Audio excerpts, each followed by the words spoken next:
I find sardines are quite the polarizing ingredient, but I love them.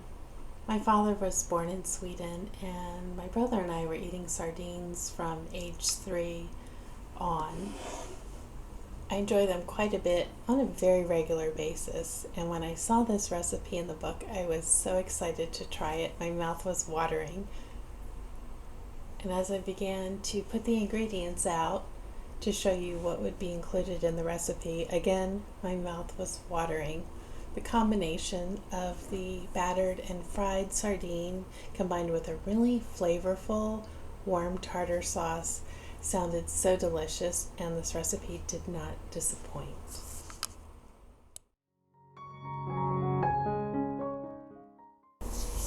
Earlier this year, I did a recipe that I will link somewhere in the screen of a canned salmon salad due to the popularity of canned salmon at that time.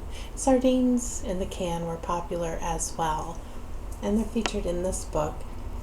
I think I saw 5 or 6 recipes, so definitely reflective of the popularity in the 1890s of canned seafood.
Fritters are a very popular item in this book.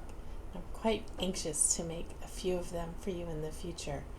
Orange fritters in particular, especially with citrus seasoning, just around the corner.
This batter is the perfect texture. There are multiple fritter batters in the book, and the one used for this, it has the right thickness to complement the sardines, but it also has a light taste, and of course it's not greasy because the oil was preheated. It's delicious.